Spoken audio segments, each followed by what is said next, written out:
What's up, my YouTube friends? I'm Jeremy from Weldtec Designs. Why don't you grab a seat and grab a drink? I've grabbed a tape measure.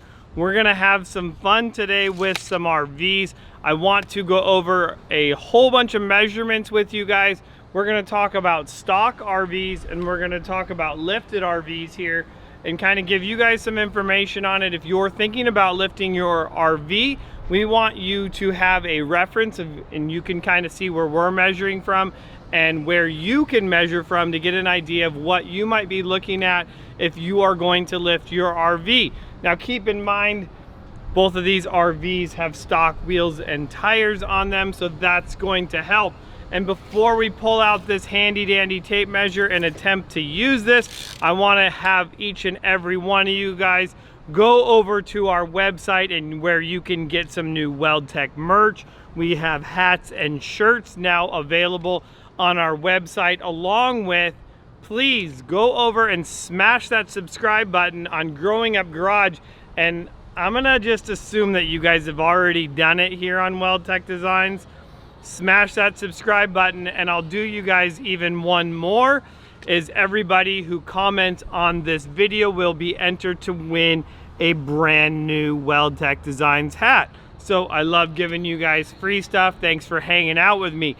So what's cool about both of these RVs is they're gonna be coming in, they're little guys, they're coming in between 22 and 24 feet from tip to nose. So both of these are smaller RVs, that way we can use them as a reference for each other. Now I'm gonna tell you the one thing, this is gonna be a Thor, this is not a Thor. This has a little bit more skirting on it. Still gonna get around the same measurements, guys, and we will take a couple different ones to help you out. But as we jump up here into the front of this, and we're gonna measure from the ground to the bottom of this fender here, and we're looking at about 34 3/4 of an inch to the bottom of that. And then we'll come back here and we'll pick up another good one. So we'll just kind of come right in here. So if you wanted to come, let's see if we can get a good spot to it. And we're just gonna go, I know this is a little cockeyed, but we're gonna go about 43 inches to the top of the door handle. So just because of the skirting in the back, so 43 inches to the top of the door handle. Make sure you guys are memorizing all these numbers. There's gonna be a test at the end of this video. So, and as we jump to the back of this thing, we're gonna see that the back of this is coming in at about 33 inches to the back. Now, something unique about this one, and I don't know, hold on, let me just scroll through all of our videos. Nope, there isn't. This is gonna be cool because this is the first RV Class C that we're doing with the rear door. So if you guys wanna see the whole build on this RV, as well as a tour inside, I'll throw up a card right there and you can check that out because this one is ready to get lifted. So as well in the back of this, guy, so a lot of different things going on back here. We're not gonna have a rear bumper, which we can measure off of, but we are still gonna have these leveling jacks underneath here. And we're coming in at about 7 1/4 of an inch from the ground to the leveling jack. I'll also give you a measurement of what it is up front. That way we have references from before and after, but then we can also compare it to the other Class C that already is lifted. All right, guys, so as we come up here to the front of this, we are gonna be at about 6 13/16. So let's just call that, you know, we could call it 7 to the top. But either way, not a ton of room, and that's the biggest problems I know that a lot of you guys have, is the front jacks and the rear jacks want to drag on the ground as you're trying to get to your favorite camp spot. So both of these are the E350 chassis, which is nice.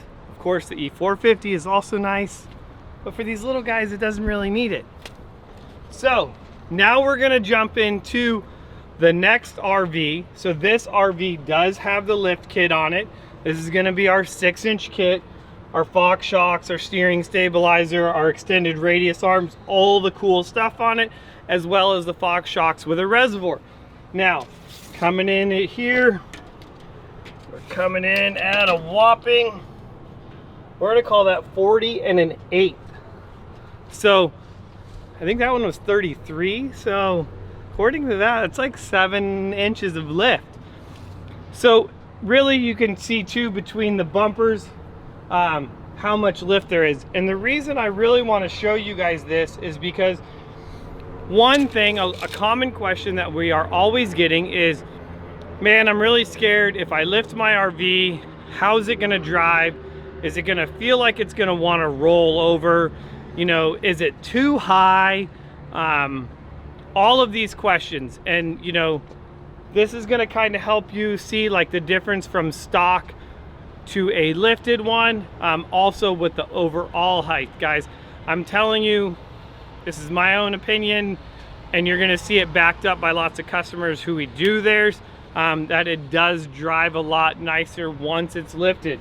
So this particular RV, as we look under there, does not have any leveling jacks, so we won't be able to take a measurement on this in order to compare it to it. However, once we do get the lift on this RV, we can compare it to that. Let's jump to the back and take a measurement of the rear. All right, so as we come to the back of this, we're coming in at about, I'm gonna call that 35¼ of an inch from the ground to the back of this. And we're also sitting at a little bit of an angle, so when we're going down the drain over here, you know, but give you guys an idea of the difference in height and wheel wells on the back of these. And the biggest thing I wanted you guys to see is a pan view shot from the side of it, because when you really look back at both of these, there's not a huge difference. I mean, yeah, there's 6 inches difference in height, I know, right? But it's not like these things are ginormous. It's not ridiculously huge. When a lot of you guys think of a 6-inch lift, you think of these big old jacked up trucks. And that's really not the case with these RVs. We're really getting minimal amount of ground clearance and really improving the ride quality a ton. And the one way we're doing that is on the back of that. I want to cover that real quick too. A lot of people ask, what's the biggest difference between a 4-inch kit and a 6-inch kit? And other than the obvious of 2 inches, is going to be the custom leaf spring. So as we come down here and poke our head down in there, you're going to see those giant set of springs. So you can see that these springs actually have an arc to them. That's where we're getting all the lift out of the back of this. And I'm gonna go take you to the other RV, but I'm sure that if you have an RV, go peek your head underneath it and you'll see that those springs are flat or actually negative in your RV. That's the hard part, is really getting a really good quality ride out of the rear of that is going to be difficult. And so with a 4-inch kit, you are able to run a block in the rear and maintain your stock leaf springs. The stock leaf springs going to the aftermarket springs, that's where you do add quite a large cost, but I'm telling you, it is completely worth it in the long run if this is an RV that you plan on keeping or are going to be doing a lot of driving. And it's not that you have to be doing off-road driving, you don't even have to be doing that. You're going to notice an improvement just on the street, speed bumps, potholes, driveways, anything of that nature. You are really going to notice a big difference just in how the RV drives and handles. We still keep the stock sway bar on the rear. We do move it to a different location so that way it's not binding up. So a little bit about the rear suspension, and to finish it up in the back of this, on all of these we are adding the Fox shocks to the rear, which make them even better.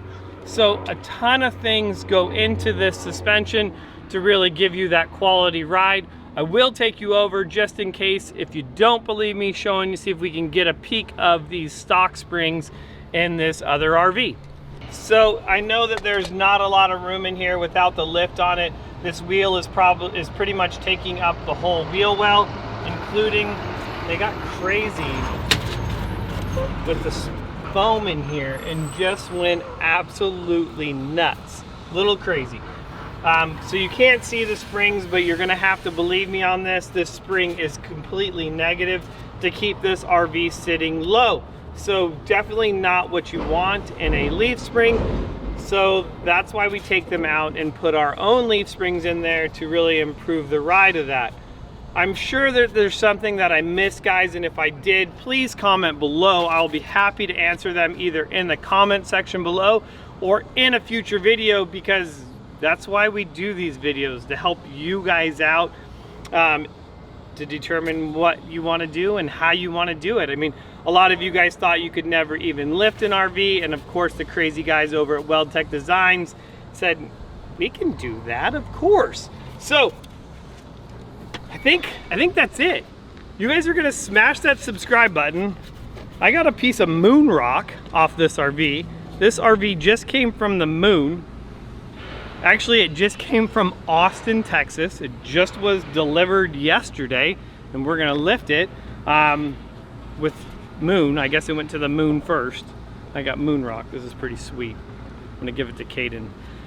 Smash that subscribe button, guys, and like I told you guys in the beginning of this video, right there, if you want one of these awesome Weldtec hats, comment below, and if you comment, you gotta be subscribed in order to win. I'm throwing that out there. You gotta be subscribed.